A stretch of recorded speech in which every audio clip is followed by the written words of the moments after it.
citation there, right there off 6 and 59. No, 6 and 90. It's cornered off. Yeah. It's been closed for several years.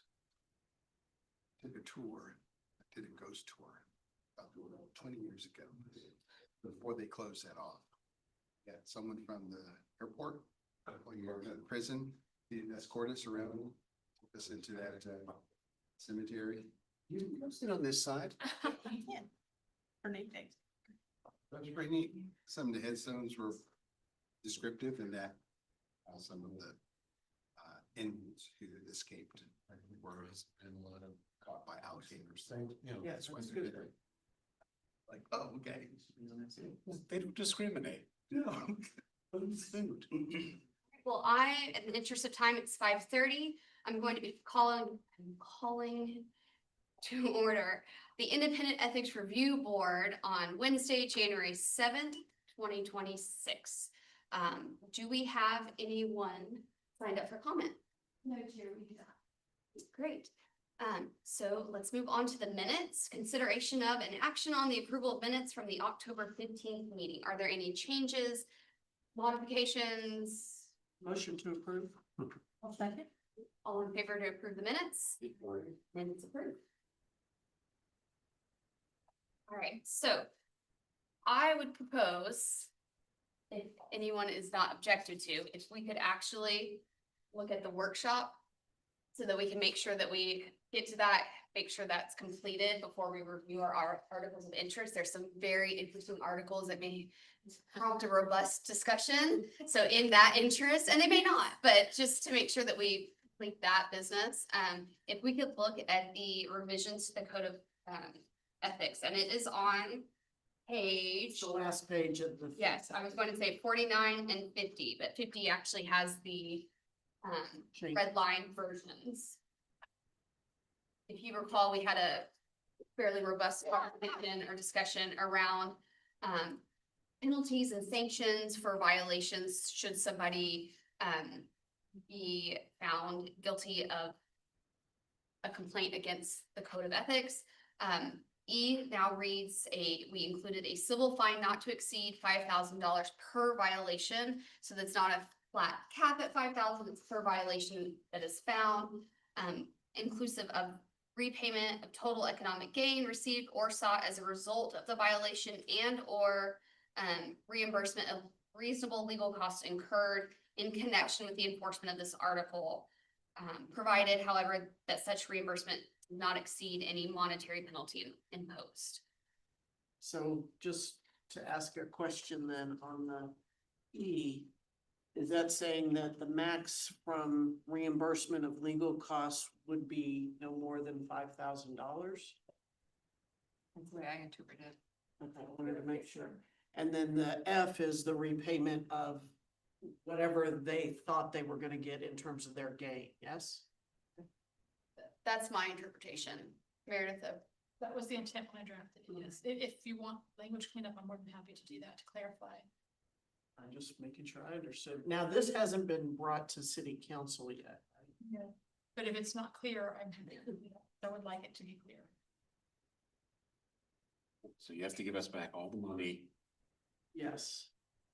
up to $5,000 per violation. No, that's not what I heard. It's all of the money. and or. Well, the civil fine and E, isn't it E and F? So say the ill-gotten gains was 100,000. Wouldn't they have to pay 105? So I read this as A through G are all on the table. So it's not necessarily, Yes. if it could just be a letter and none of the rest. It could be a letter of censure, a fine, and reimbursement. Or, so that's how I read it, that it's A through G So as see fits. if it was $100,000, we get that money gets returned. Under F, analyzed, under section F. right? Yes. And then if they are found guilty of 3 violations, that means you could do the 100,000 plus 5,000 per violation, Correct. so 115. And then if we go to recoup legal expenses, it can't exceed the 15,000. Correct. Would it be more clear if I were to say any civil fine imposed? To make it very clear that that's what you're doing? I think it would be great because it would be parallel language and then Mhm. it points back to that other. Okay, so it's just one violation and we spend $40,000 in legal fees. The maximum we can get back is 5. From the legal fees. Your charge of 3 things would be 15. Correct. But if it's only one thing, 5,000, yes, sir. okay, no matter how much our legal fees are. That's drafted, yes, sir. Well, and Is ju- that I don't deal with billing or what we pay outside people, is that a reasonable, a decent percentage? It would not have, it would have covered almost half of our first complaint, and as you know, that took quite a few times. And it would have more than covered the last 2, because they were on 1 piece each. Cause I guess the other option would be to say they just would have to pay the legal fees no matter what. And I'm not saying to do that, that's what we're referring to. That's just part of the discussion. But it doesn't sound like. It doesn't. So the legal fees are what we pay the outside person, not reimbursing for your hours or your offices. Okay, so, so that $5,000 just for so it's independent. the council that represented this board. Cool. I'm I good. think 5,000 is reasonable. I don't want to put such a high burden. Yeah. Well, and just to clarify officially, like as your example, you're saying if they received gain of 100,000, you know, that is on the table, but it would probably likely be an egregious situation where that you're looking at, right? So I mean, like, you know, it can be something as simple as a letter of notification. Right. I mean, it's a spectrum. Mhm. And just to go back to what you're saying, to clarify, repayment of the total economic gain received or sought, so meaning, Sarah looked to gain $100,000, I actually gained $100,000, so and I'd have to pay it back. Or Sarah sought to gain $100,000, I'd still have to pay that amount back. As drafted, yes. So if you thought it were, if it was a bribe, but it wasn't actually paid, You would still be responsible. Yeah, okay. could be. Could be. I agree. It could be that it was $1,000 and they still have to pay that $5,000 and they're gonna lose money. I think the intent, right, is to make it financially It's to uncomfortable. be, yeah, weighty enough that it's a deterrent, but also not so far out of the spectrum of reasonableness. But I think other than changing the penalty imposed to civil fine imposed so that it points back to E, I don't see, are there any other changes or recommendations? Does everybody approve the rest of the language? I mean, we're just really workshopping it though, right? Or is it? It's drafted, it all goes through council, but this would be, Yes. in my opinion, I don't think Meredith would have to bring it back to us for that one word change. If I'm a civil fine, I could put that on the list and have this page ready to go whenever you have enough that you have Yes. to submit to council. Would it help if you flip-flopped E and F so that They're together.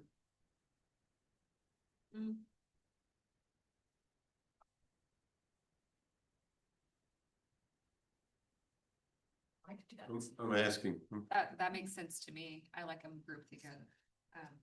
So put the repayment first and then the. No, so- move G, Move G. and G. then switch G and F. No,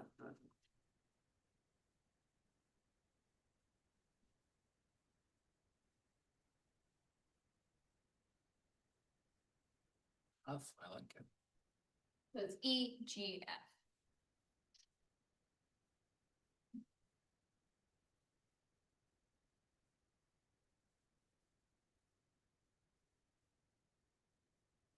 And you would like the and or at the end of civil fine imposed?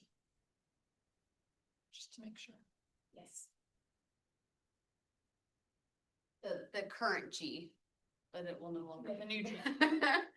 To the, Yes. provide coverage, reimbursement shall not exceed the amount of Yes. civil fine imposed.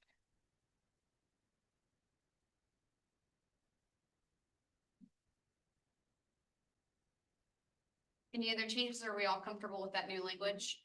Okay. All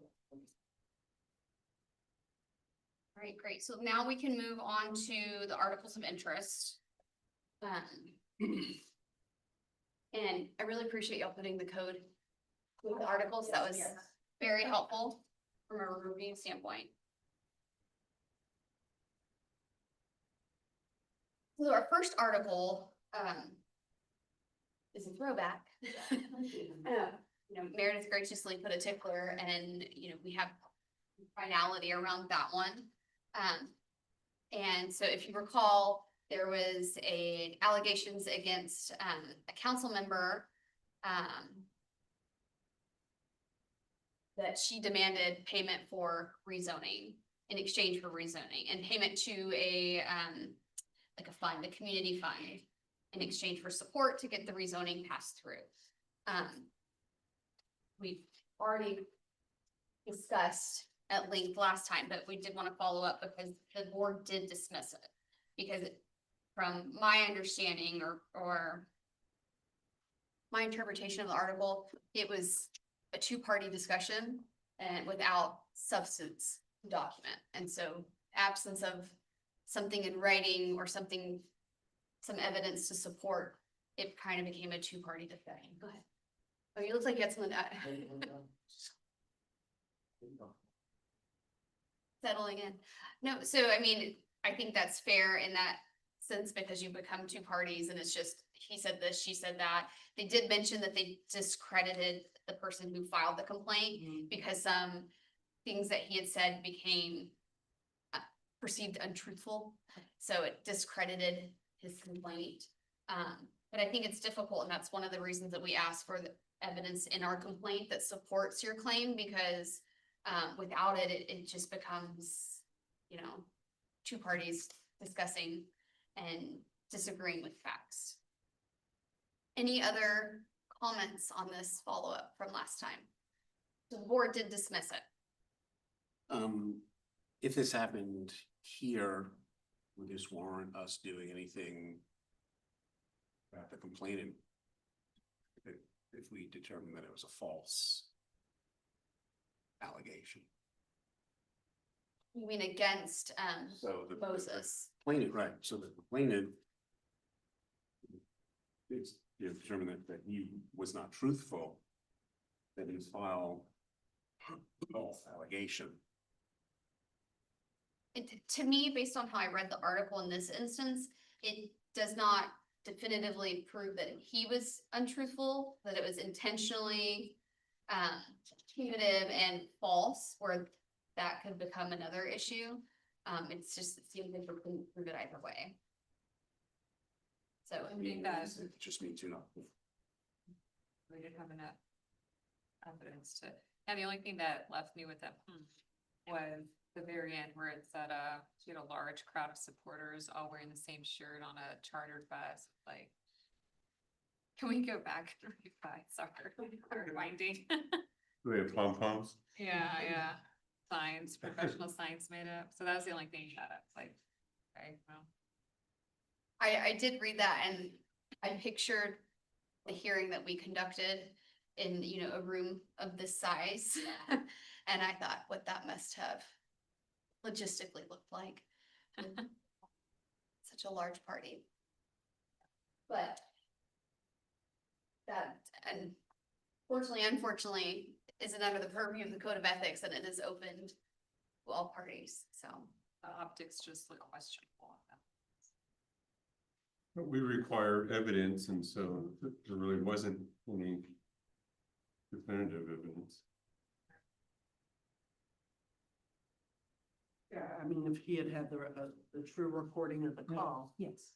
Great, but Well, and I think that becomes too subject to whatever their state laws are with respect to recording. Not familiar with them. Yeah, here it's one person has to know. One party state, yes. Any other comments on our first Tennessee article? I think the next one is where it gets interesting. Or at least it did to me.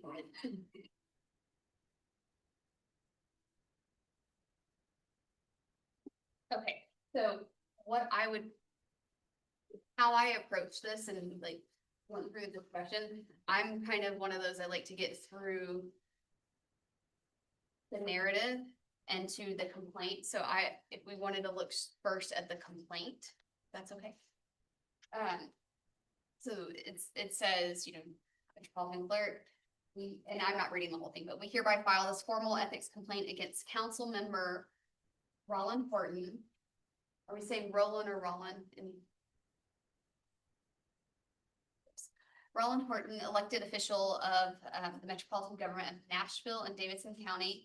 The complaint alleges violations of the standards of conduct for government elected officials outlined in Metro Code. The conduct described below constitutes misuse of public office, abuse of power through retaliation against constituents, improper influence and interference with citizen petitions. There's 1, 2, 3 specific complaints or facts that we're providing. The first is an alleged doxing of Lauren Magley. The second is directing police calls on petitioners. And the third, it alleges interference at a Light the Nations event. The explanation why these facts constitute violations: misuse of public office. Horton used his position to prompt police calls, interference with recall efforts, and pressure businesses. Abuse of power, retaliation against constituents, retaliating against residents for protected political activity is prohibited. Improper influence, interference with citizen petitions. No Metro Code provision allows interference with lawful petitions. And then the doxing targeting constituents was against the Tennessee Code. Where would we like to begin? And we have a whole list of actual exhibits. So I would like to take first the complaint and see if we think it would fall under our code, and if we would hear this, if this should move to a public hearing. I mean, the review is a hearing of whether or not we're going to investigate, but so I guess we need to decide whether or not it warrants an investigation first. Step 2. Yes. So what are our thoughts on that? So, I mean, the easy part is it's signed and sworn. The official, which are our requirements. So it's signed and sworn. The official must adhere or is governed by the Code of Ethical Conduct. What do you think? Filed within a year. Filed within a year. Oh, I did highlight the date somewhere. 20th, 2025. Yes.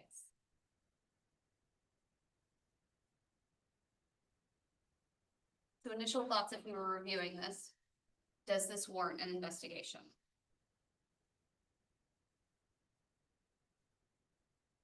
And our procedures for this component begin on page 44, if that's helpful too.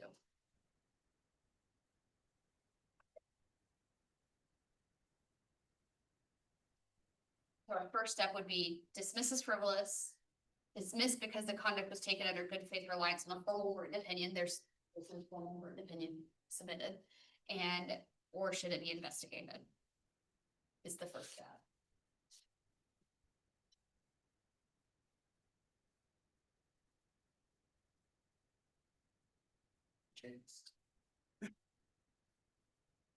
Go ahead, Andrew. I would probably vote to investigate. If it could easily fall in the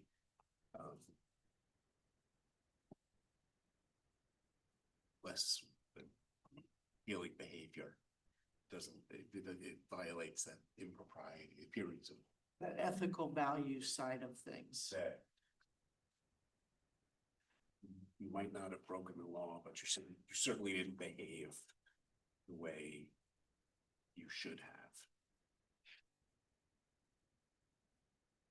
And so if it was a unnecessary 911 call that he was involved in, that wouldn't be us, right? That'd be criminal.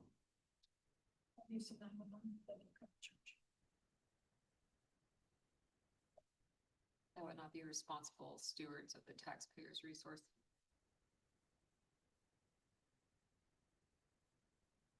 I would definitely wanna. I would investigate at a minimum would investigate. I mean, we know the results of this one.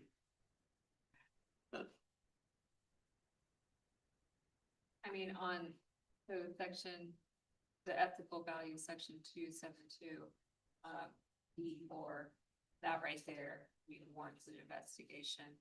Avoid any reasonable appearance of impropriety. So, correct me if I'm wrong, Meredith, but my interpretation, that section is prior to the actual code. That is not an outline section where, and I'm not going to speak to this correctly, but that's not a violation section. That's saying, that's framing the code itself and saying, these are the values with which we expect our council members, our committee members, board members to conduct themselves in this capacity. But the actual Division 2 Code of Ethical Conduct begins with the definitions and then it moves forward. So it would be like conflicts of interest or misuse of public resources, disclosure of gifts. So the subsequent sections after that are the sections where you would have to have a specific violation tied back to. And I'm not saying this doesn't, that when you're looking at a complaint, these are the sections that we review as far as like, did they violate those sections of the code? The beginning speaks to the tone of the document and the expectation of the document, but the actual, I won't use the word litigated, but like the actual rules, regulations are subsequent to that section. So if somebody wrote us a complaint theoretically that said, I think Councilmember Stegmiller is not acting within the spirit of this in this section, we would say that's not the section. That's a violation. All right. You have to name an actual, like, to be campaign activity or participation in procurement. It has to be a specific requirement.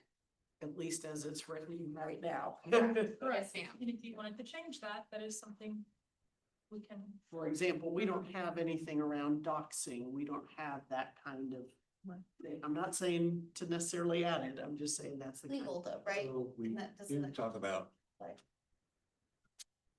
Doxing. That's a criminal charge. That's right, that's the same thing. That falls under criminal. As far as a revision, if you wanted to take 272 and move it into the code itself, that would be a discussion we could have. Allowed to retaliate. For filing a complaint, It's a non-retaliation against somebody filing a complaint.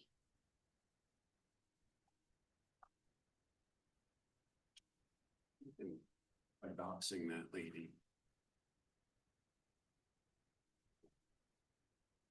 That's her. See. Well, what's tricky is that Instagram's post that he put, wasn't it under like a handler, like something nation fly or some, whatever. So 2.82 appearances. Anytime an official appears before a meeting at the first of the editor, other publicly distributed writing, including the use of the internet. He or she is required to clearly disclose if he didn't. But given that they were whoever this alias belonged to, it's difficult to know if it was him.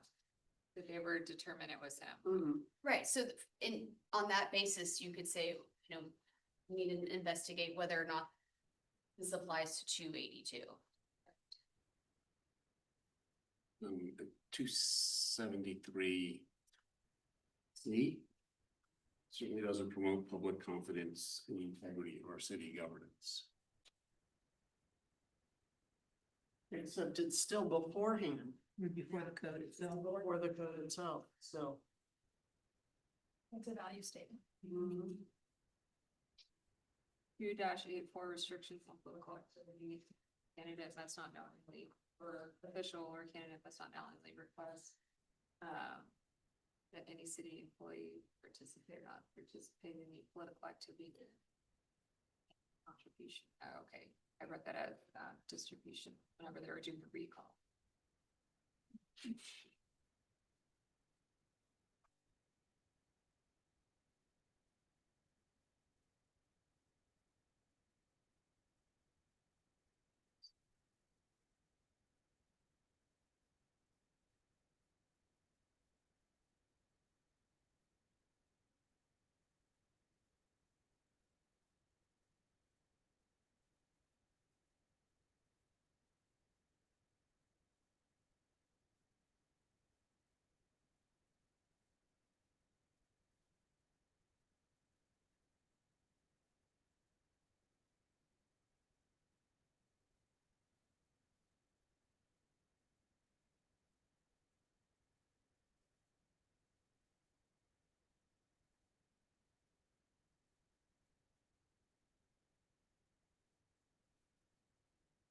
And I'm trying to think, and I don't see or foresee, like, we don't have, we have a lot of information, but, you know, we could ask for more if we were actually investigating this.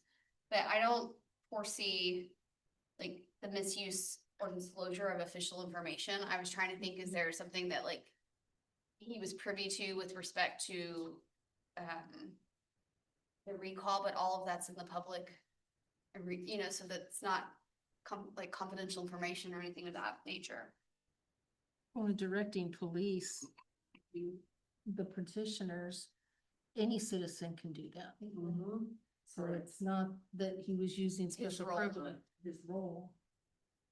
Unless they presented testimony that showed the officers went, oh gosh, it's a council member, we should Right. show up. Yeah, that would be. Or- Perhaps you called, this is council member so-and-so, the recorded call could say, I'm council member so-and-so, you need to come look at this. And if Yeah. that was the nature of the call, that could be construed. But the way it's worded here, Mhm. anybody can call and complain about activity. Mhm. And once somebody files a complaint, that document is in public domain, right? So somebody filed a complaint against council member so-and-so. That council member releasing the complainant's information, would that fall under doxing? Because anybody has the right to then go look at that, their name, their address, whatever's on that complaint form. Right, if I filed a complaint, I hear what my you're name, saying. address, maybe telephone number, email address, are gonna be on the form that I turn in that's. But sometimes that. The private complaint is information posted, read right? Isn't that correct? Am I wrong in that? The It'll com- be attached to the agenda. Then anybody has the right to look at that piece of paper, and see my information. Sure, but sometimes, as Chris was about to say, a lot of times we do redact personal information. Depending on the capacity in which we've obtained the information. So if you're calling 311 because you have a concern about something, we're not gonna release your address, your telephone number, because you did not give it to us in the capacity of doing business with the cities. It's more of a private resident saying, I have this issue. On something like this, I would probably release the name and address because it is filed under the code of ordinances, and the nature of it, I would say they're doing it in a different capacity than, hey, I have this issue with my plumbing, or there's a crazy dog barking. It does say though here at the end of their letter, please note the sensitive nature and that all information should be redacted. If it's released to the public as part of open record. And that's nice, you can write that on things all day long. Necessarily. But I know that in certain cases, if there's a request for open records. And you get notified because it is your document that you submitted. So say a proposal that's going before some state agency and they say, hey, there's been an open records request, you have a period of time and you can say, some of this is proprietary and should not be released. And then if the attorney's office agrees with that, then they can redact those portions that are considered proprietary before the release happens. Yes, if you would, the person who has the proprietary interest would write a letter to the Attorney General's office and they would make a determination. In the required time frame. Yes, use that 45 days. You're out. Which is why we try to get notice as fast as we can and then buy you a little bit of time before we file our 10-day letter. So you actually have closer to 50 days. Sure, I understand what you're saying, that information would be available. Right. So minimum name would be. Without consent. Well, I read it. Just, it was put out there. If I file a complaint, when I put my address available to the public, but you'd have my name. And once that's out there, anybody can find my address. I think the concern was that they put it out there before they filed the complaint. Right. They put the Instagram Oh, post okay. out there in August, and the complaint was filed in November. So they're complaining about previous behavior. So although we may now have that information, at the time, that was not in the public realm. That's how I'm reading. I still think it's not the correct thing to do, No, I mean, but but as a board, I mean, in my opinion, I would dismiss it under it's not under our purview. Right? Not that it's not wrong or not that this was not an issue, but as our code is written, the number one part of the complaint, in my opinion, is not under the purview of our code and our board. we would know that once we investigate it. It's just based on the information here, right? What's the side of the table think? Well, I mean, maybe I missed a trick here, but with that Instagram alias. And then we see this text message going back and forth. She's texting Joel. She's saying, "You're doxing me. This is not okay." How did she know that was him? Was it his handle? Did it ever say, yes, this was his handle? Yeah, but I think it was alluded to that it was then removed after she made the application.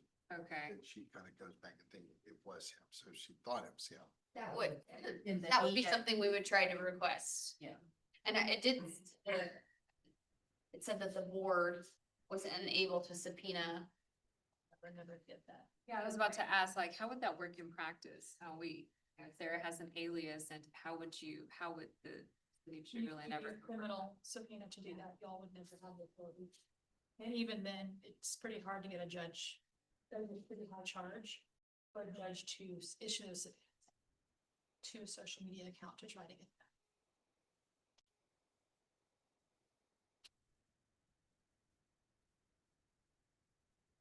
That's kind of dangerous. Just, anybody could go out there and just start doxing people and they can kind of hide behind that. Is it illegal for him to post the train for me? I don't think that he's offering a threat. But she says, They claim she lived in a house owned by her father. right, You can look at the CAD records and determine. but he says it, what he did was illegal. That's. Everybody these days knows their rights, no matter how wrong they are. I mean, so the woman who filed the petition is immune to our housing issues because she, and good for her, lives in a home owned by her parents. Well, if you're stating a fact, he's not inviting someone to come harm her or say, come beat up this person because she kicked her dog. He's just saying she doesn't really have a voice in this fight because she's not even paying taxes. I mean, unless one of these residential addresses listed in this little screenshot, line 62 through 65, plus one of those are hers, On page 15, 14, but yeah, 15 is. 15 says this is illegal. I don't know the laws in Tennessee. But if they pull this off the CAD records in Texas, that's how you get it.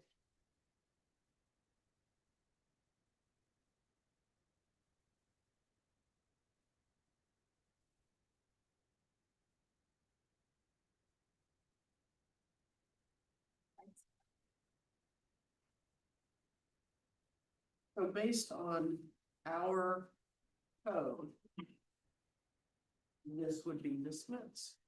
I mean, I think we'd investigate, but just to see if there was any other information that truly met any, at least the way our code, but I don't think anything really did. Like two, for the number one, we can talk about, but for number two, I would like to hear the call. You know, that seems like something we would be able to, city. Oh, I can get you that. Yeah, so I mean, like, without too much difficulty, like, I feel like this board would want to see, like, what does the call say? Yes, Because you can hear very clearly whether or not somebody's reporting a concern or whether somebody's trying to intimidate. Yeah. But even if we, The position. right, even if we found that ultimately he didn't use his position to do that, would it be a possibility, one of the realm of possibilities if we find something unsavory to issue maybe a letter saying as a reminder? Absolutely. Something to the effect of, while we do not find a direct violation, we believe you violated the following value statements, and you can list them there, and we can post it on the website. At a minimum, I'd look to perhaps pursue that if we can find something. Just because that seems very unsavory to call, like, oh, there's some people at a park, okay. Nobody calls about that unless there's an actual. Did you check the permit? Yeah, exactly. Amazed but not surprised. Happens more than you'd like to. Anything on number three that needs to add or questions or additional concerns?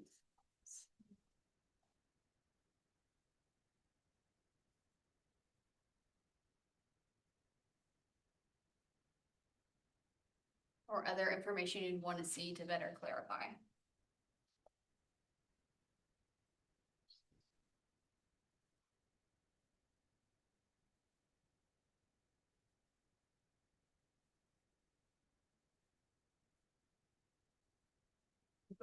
This is the one where I think the letter of reminding the council member of the responsibility to the value statement.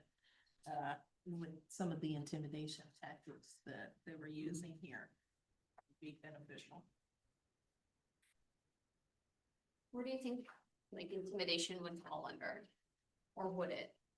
because it's more of that would be more of a criminal like harassment of him calling the Leanne person who gave them permission. And then apparently a police officer showed up there too.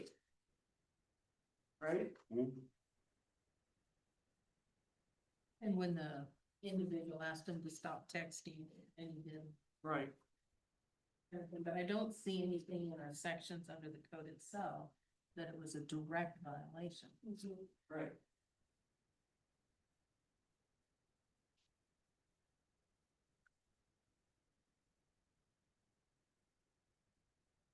So while we would investigate it and if everything came out where we didn't have any of the information, we would, based on our code, end up at the same place of dismissing it.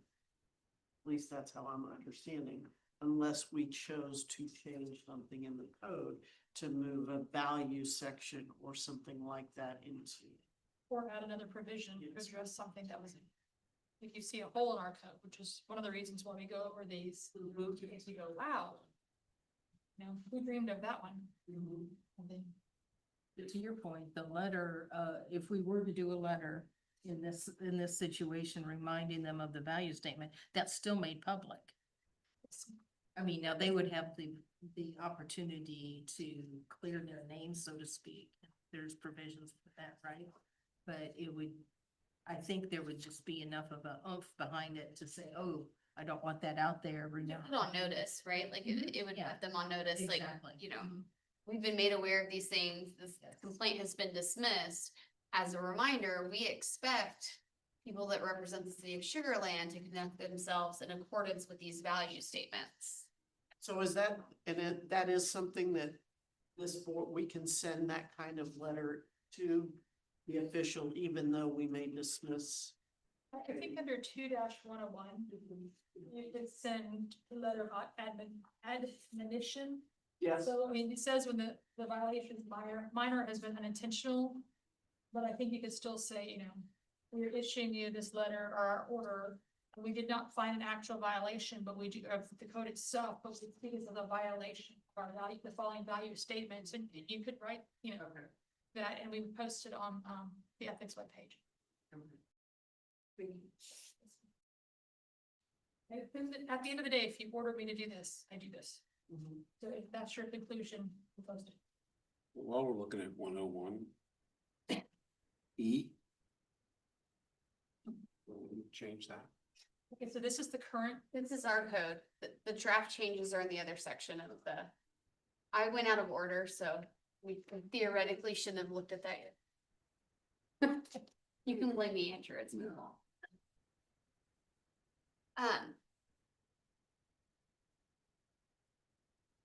Hypothetically, we could, and I'm not saying we should, just thinking out loud. So I love the letter of notification versus admonition, where it says, because I feel like with the letter of admonition, we have to say like, the complaint is not dismissed. Right, because it says the violation is minor, then it is. That means there was a Yes, violation. correct. So I feel like you could theoretically revise A to be inclusive of, it says clearly unintentional, or when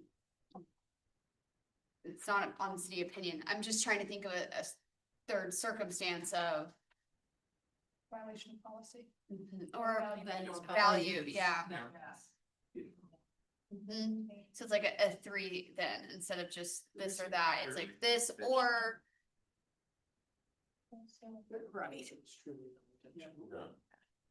So basically, it's a violation of the values contained in Article 1 of this code, of this chapter. because it's, again, you're not saying that we're fighting on, that the complaint is valid, but we're saying, you know, we're still basically dismissing the complaint, but we're notifying you that, hey, this is not within the spirit of the code and within the values that we expect our representatives to adhere to. I agree.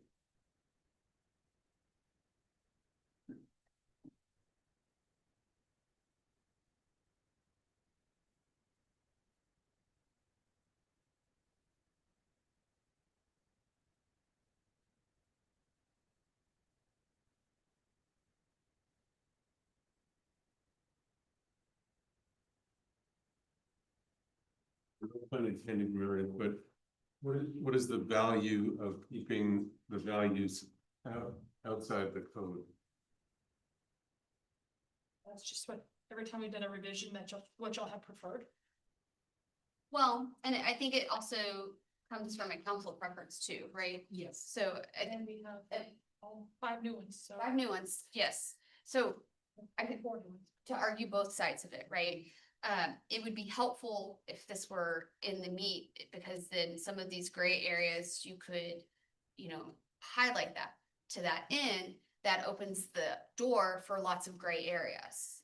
So part of the art of a code is to be as specific as possible, but with some room for interpretation, to kind of think through many circumstances that could arise. You know, the downside of moving it is somebody filing a complaint that fairness. I don't think you're acting with fairness. And it's like based on what? So I mean, so some of it is gray enough that we want ourselves, we want the representatives and council members to all be accountable for, you know, adhering to the code. We also don't want to open the door for them to also, on the other side, be possibly, I don't want to say harassed, but you know, where they receive repetitious complaints without any substantial item that violates the actual code itself. Does that make sense? So we don't want to receive hundreds of letters alleging unfairness without any kind of actual violation. Yeah, I mean, like, even like, C there, a commitment to the public welfare. I could see a lot of people saying, you're not really committed to. You the voted for welfare." this and this is not Yeah, within and the then how do commitment to you, public how do you welfare. evaluate that? That would be Yeah. hard. Such as D2, be responsible stewards of taxpayers' resources. Yeah. Right. You really want to be in a position, No. whether or not council appropriately, I would say you don't have the authority. Well, that's not the purview of this board, right? So I would say that, So that's the downside of like moving it to the other side is, you know, it opens a very wide and very gray door. We've had some of these discussions historically, we have a new council now, but you know, and then like, I'm sorry, 272B, that's your conflict of interest section, so that's already covered. And yes. maybe you want to add a few other items to a different section. Rather than this whole thing. That's what I was trying to figure out. Is there something around about, is there something that could be moved in that's more specific? There is something that we could move in, and I hesitate bringing this, because again, it still falls, in my opinion, under the very gray, and that goes into like harassment, intimidation. And then that goes into, then you start dancing a line between ethics, criminal, and just completely gray. And I'm more conservative in that regard because I feel like it's so gray and difficult to define outside of what's already defined from like a criminal standpoint. When we were crafting this document, it was with the intent of affecting the city, and our council members and our board and commission members are part of our city. We didn't want to have a document that could be used like the FBI was used in recent years as a political tool or weapon against the people that are volunteering to keep our city as great as it is. So we limited a lot of things to protect them so that there can't be a personal agenda. Like if you get called in front of us, you really did something wrong, not, I don't like that you spent the money on this, or I wanted a new park in my community and you didn't approve it. We want the document to protect us. Yeah. And the city. So it was intentional that we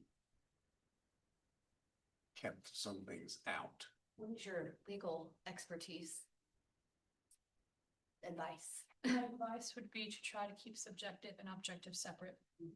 If it's objective and you can find it, you know, if you can say it's less gray, it's more black and white, then it should be in the code. Yes. If you want the feel good, this is what we'd like you to do language, it should be over in the value statements, just because you're gonna be playing favorites, and it's gonna be at a whim, Yes. so who's sitting on the board as an alternate sitting there, it's just gonna be too difficult for you to be consistent if you do the feel good statements. As opposed to, yes, I can show that, you know, you violated this section by doing this. And yes, I'll put it over here, but over here, Fine with that, but no, I just want to ask that question. absolutely. I mean, at the end of the day, I take what you want to council. Because this is y'all's, but from a legal standpoint, I would highly recommend separating objective and subjective. Just to make your life easier if you have a complaint. Thanks. Just what you said.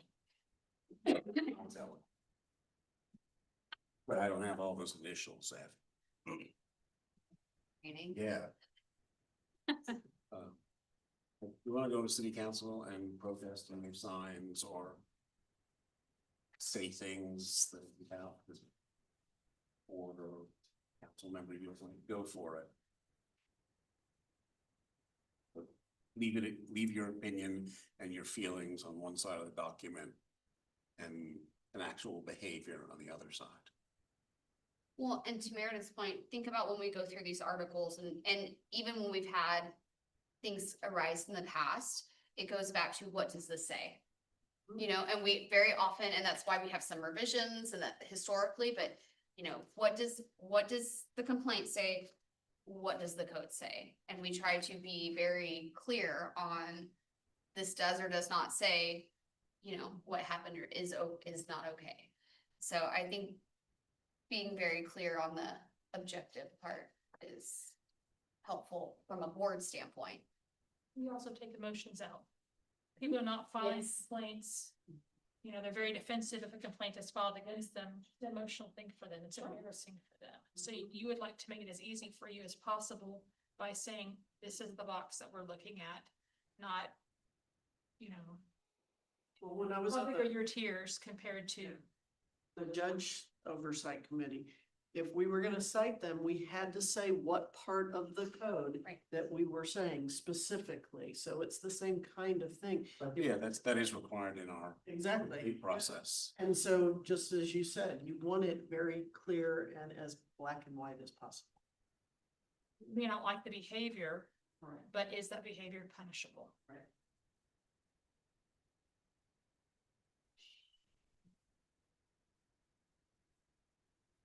Any other items of the code itself based on these articles that warrants considering?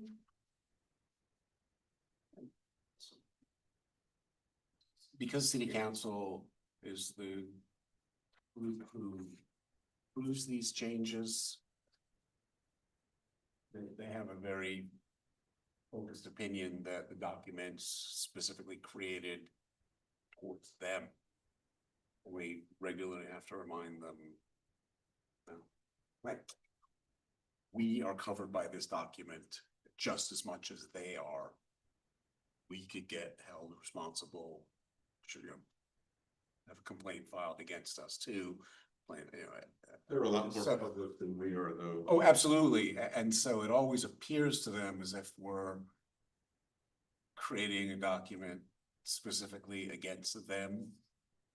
But when we remind them like, no, I can't do anything stupid either on behalf of this committee. I do plenty outside. You also have a much smaller window of opportunity, correct? As opposed council, as you said, they're much more public, but they also have a lot more responsibilities. Right. So they have more opportunities for violation. More opportunities to navigate the gray. Well, people know who's on council. Right now, they probably don't, because there's so many new. Well, but, I mean, they have nameplates and, you know, so in a public meeting. Right, but, and then anything that we suggest still has to be appealing enough to them that they say yes. And that's why it took us quite a few tries to get the appearance of impropriety added. As a value. Mhm. You know, Yeah, it's a value, not a violation, yes. It's a suggestion of, don't do that. So to summarize, the revision I'm bringing back to you through next meeting is 2-101A, where I'm going to add a third option for the letter of notification stating it's a violation of Division 1 of this article, the values states. Yes. And you're fine with me taking the red line off and accepting the changes we discussed at the beginning, as long as I move the order for the fines. And you say, and you change the wording a little bit on Civil. to civil line. So I will change so that the order will be E, G, and F. And we change it to say still fine imposed, and that's where the and or. Mhm. And I will not bring that back to have your consent, but I will bring you back 2-101A. And if we can figure out a way to soften the word violation, that would be lovely. It's not like in, Oh, in the word. in the wording, Conjugation, when you because- draft some wording and like steer away from the like, Cause it says unintentional violation and we're not necessarily saying it's a violation. At least that's what I'm understanding, Chris. I'm not necessarily saying it's unintentional. Yeah. It was contrary to the, I don't know, I'd I have to think violation still fits because it would be a violation of the ethics. The values. Yeah, the values of the stated values. So I was thinking it'd be a letter of notification when the violation is clearly unintentional, comma, when the respondent's conduct complained of was made in reliance on a public written opinion of the city attorney, comma, or when the alleged behavior is a violation, or when the behavior is a violation of. I don't know what I was thinking, but. Yeah, I mean, that makes sense with the ethical values. When we named this doctrine, it used to just be the Ethics code. ethics code, we specifically added the word conduct. So it's not just ethics, which are malleable. It was, this is what we want you to act like, and this is what we don't want you to act like. So that is specifically why conduct, code of conduct is there. something to the effect of is in opposition of the values outlined. Contrary to. Contrary to, just, Your actions taken. I get wanna, exactly what you're I saying. wanna have it where we can say this was not a violation, but your actions were in opposition and or contrary to the value statements in 2 dash whatever. Contrary is a good word. I typed in contrary and looked for synonyms. But, so, like, just to avoid, They scramble with you. 'cause I don't want somebody to say that they were like told they were in violation of. If we want the opportunity to say, hey, heads up, we're dismissing this with it's a. Strong reminder to the values.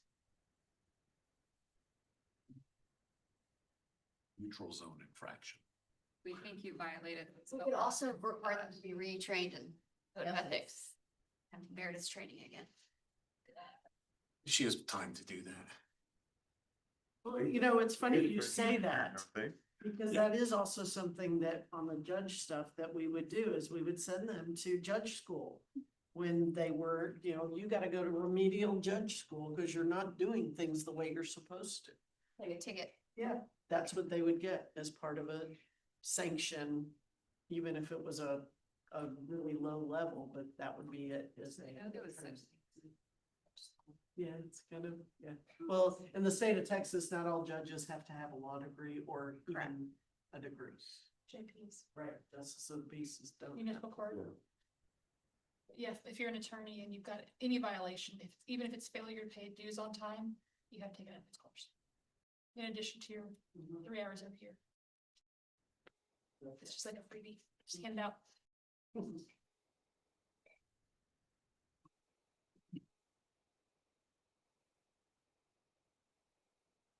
Is there any particular violations you would like me to look for in the articles for next time? Just whatever I can find out and see. Whatever looks interesting. Yeah. Let's head back south. I would agree, it's good fun. Yes. Dallas considered south. They actually behaved lately. They're due. They're due. They go online and they watch us talk about them. We've embarrassed them into the This new, camera, they say. any other comments on articles, suggestions, the code? Can I have a motion for just Most of these adjourned. all in favor to dismiss? Meeting adjourned.